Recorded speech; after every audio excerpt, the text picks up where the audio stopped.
Salam Ram müəllim, xoş Salam, gəlmisiniz. xoş gördük. Ram müəllim, bu gün sizə bir sual ünvanlamaq istəyirdik. Tələbələrimizə çox maraqlıdır bu sualın cavabı. Deməli, tələbələr tez-tez soruşurlar ki, müəllim, birinci kursda nələrə fikir vermək lazımdır? Sualı biraz spesifik eləsək, sən özün birinci kursa qayıtsaydın, nələrə daha çox fikir verərdin?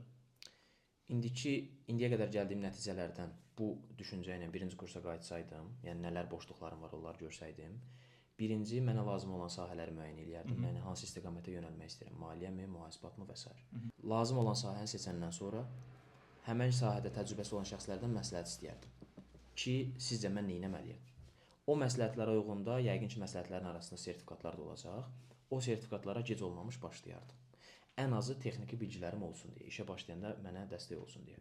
Və mütləq şəkildə dil bilgilərimi inkişaf elətdirərdim. Bu ana dilimdən əlavə minimum yəqin ki, ingilis dili, əgər xaricdə təhsil fikrim varsa, ingilis dilindən əlavə də gedəcəyim ölkənin dili ola bilər. Ən azı deyək ki, A2 və ya B1 səviyyəsində olan ingilis dili. Digər məsələ süni intellektlə iş hal-hazırın trendidir və gözləmədiyimiz şəkildə çox sürətli şəkildə inkişaf edir. Onun sürətinə çatmağım üçün ən azı baza bilgiləri öyrənərdim.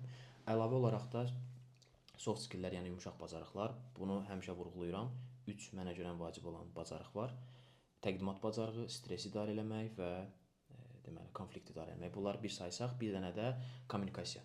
Bu 3 bacarığı inkişaf elətdirərək bir intervyuda kommunikasiyamı yaxşı apararam, insanlarla networkingim və s. düzgün qurular. Stres idarə etmək iş zamanı sözsüz ki, stresslə üzləşəcəm, bunu yaxşı idarə etməyə çalışardım və özünü təqdimat bacarığı. Çünki intervyuda bildiklərimiz təqdim olunmalıdır. Bunu təqdim edə bilməsəm işə girməyimdə çətin ola bilər.